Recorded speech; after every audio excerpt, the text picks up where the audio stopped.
Tout a commencé de façon assez innocente, comme toujours.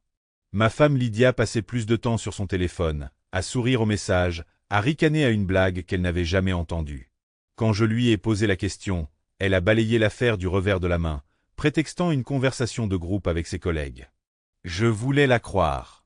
Pendant près de 10 ans, Lydia avait été ma partenaire, ma confidente, mon univers. Mais quelque chose au fond de moi me soufflait que ce n'était pas seulement une question de même professionnel. J'hésitais à agir selon mes soupçons. J'ai toujours cru au caractère sacré de la confiance. Mais il arrive un moment où faire aveuglément confiance à quelqu'un peut vous rendre idiot. C'est pourquoi j'ai commencé à y prêter attention. Des petites choses, en fait.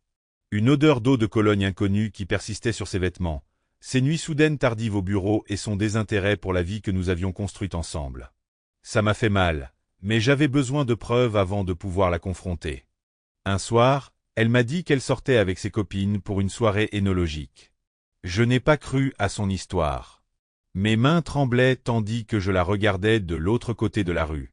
Elle sortit de sa voiture, lissa sa robe et entra comme elle l'avait fait 1000 fois. J'attendis. 15 minutes plus tard, un homme la rejoignit. Il était grand, bien habillé et sûr de lui. Ils rirent un peu avant de disparaître dans l'ascenseur. La trahison m'a frappé comme un train de marchandises. J'avais aimé Lydia de toutes mes forces, et elle me l'avait rendue par des mensonges.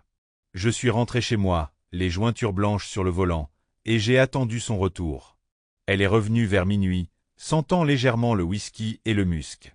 Quand je lui ai demandé comment s'était passée sa nuit, elle a souri et m'a dit qu'elle avait été formidable. Je ne l'ai pas affrontée à ce moment-là. J'avais besoin de temps pour réfléchir, pour planifier.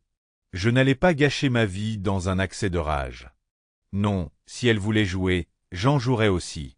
La première étape a été d'engager un détective privé. Pour l'affronter, il me fallait des preuves irréfutables. Au cours des semaines suivantes, le détective m'a envoyé des photos et des vidéos qui m'ont retourné l'estomac. Lydia ne fréquentait pas seulement cet homme. Elle était profondément attachée à lui. Ils allaient à des dîners chics, passaient des week-ends ensemble et échangeaient même des cadeaux. C'était surréaliste, comme regarder un mauvais feuilleton télévisé avec ma femme.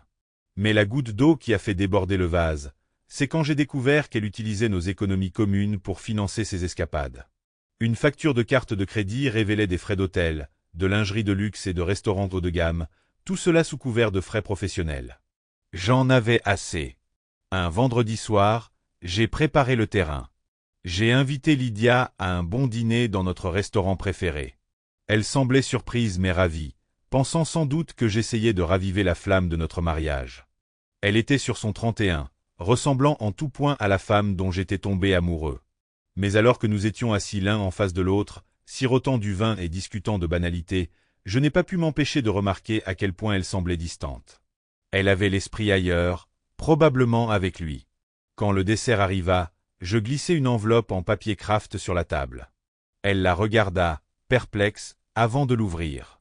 À l'intérieur se trouvaient les photos, les relevés de cartes de crédit et une chronologie détaillée de sa liaison. Son visage devint pâle comme un fantôme tandis qu'elle feuilletait les preuves. « Qu'est-ce que c'est » balbutia-t-elle. « Dis-moi, dis-je d'une voix calme mais froide. C'est bien toi, n'est-ce pas? Et ce n'est pas le bar à vin où tu prétends être. » Elle cligna rapidement des yeux, la bouche ouverte et fermée comme un poisson hors de l'eau. Et puis, à mon grand étonnement, elle a ri. Ce n'était pas un gloussement nerveux ni un ricanement d'excuses. C'était un rire à gorge déployée, moqueur. « Tu m'as espionné » dit-elle avec un sourire narquois. « C'est pathétique, Ethan. Pathétique. » Ce mot résonna dans mes oreilles, attisant une flamme que j'ignorais avoir. Mais je ne le laissai rien paraître. Au lieu de cela, je me suis adossé à mon fauteuil et j'ai souri. « Tu as raison, dis-je. C'est pathétique. Mais sais-tu ce qui est aussi pathétique? Utiliser notre argent durement gagné pour tromper ton mari? » Son sourire narquois s'est estompé, mais elle s'est vite reprise. « Écoute, Ethan, ça ne va pas très bien entre nous depuis un moment. Peut-être que si tu m'avais accordé plus d'attention, ça ne serait pas arrivé. » Me blâmer. Déviation classique. J'ai hoché la tête, faisant mine de réfléchir à ses paroles. Tu as peut-être raison, ai-je dit. Mais voilà le truc. J'ai été attentif et j'ai planifié. Ses yeux se plissèrent. De quoi parles-tu? Tu le sauras bien assez tôt, dis-je en me levant. Le dîner est pour moi. Bonne soirée. Je l'ai laissée assise là, le visage confus et effrayé. Ce soir-là, j'ai quitté notre maison pour un appartement meublé que j'avais loué en secret. Je n'ai emporté que l'essentiel, laissant derrière moi les souvenirs et le chagrin. Les semaines suivantes furent un véritable tourbillon. J'avais consulté un avocat spécialisé en divorce bien avant d'affronter Lydia, et ensemble, nous avons mis mon plan à exécution. J'ai gelé nos comptes joints, ne lui laissant accès qu'à ses économies personnelles. J'ai annulé les cartes de crédit dont elle avait abusé et demandé le divorce, invoquant infidélité et malversation financière. Mais le vrai problème, c'était la maison. Techniquement, elle était à mon nom, un détail que Lydia avait oublié. Je l'avais héritée de mes parents, et elle n'y avait aucun droit. Lorsque les papiers du divorce ont été signifiés, elle a été obligée de déménager, cherchant désespérément un logement. Son amant n'a pas apprécié ces soudaines difficultés financières. Apparemment, il n'était pas aussi investi dans leur amour qu'elle le pensait. En moins d'un mois, il l'a fantomisée, la laissant seule face au désastre qu'elle avait créé. Je ne me suis pas arrêté là. J'avais rassemblé des preuves de sa liaison, non seulement pour le divorce, mais aussi pour me protéger de toute plainte future de sa part. Les photos, les SMS, les reçus, tout était irréprochable. Lorsqu'elle a tenté de se faire passer pour la victime au tribunal, en prétendant que j'avais été distant et peu affectueux, mon avocat a exposé les faits. Le juge ne s'est pas montré compréhensif. Finalement, Lydia n'a rien obtenu. Pas de pension alimentaire, pas de part de la maison, et aucune compassion de la part de ceux qui avaient entendu l'histoire. Ses amis ont pris leur distance, refusant d'être associés aux conséquences.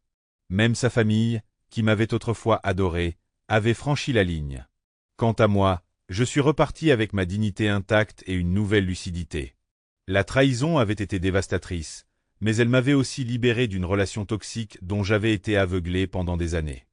Je me suis investi dans mon travail, mes loisirs et mes amitiés, redécouvrant les parts de moi-même que j'avais perdues en essayant de maintenir notre mariage à flot.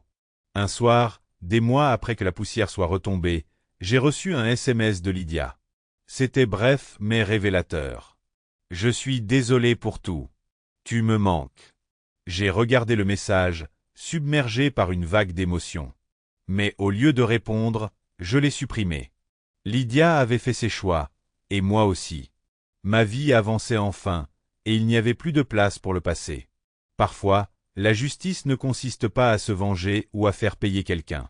Il s'agit de reconquérir son pouvoir, son estime de soi et sa paix. Et en ce sens, j'avais gagné.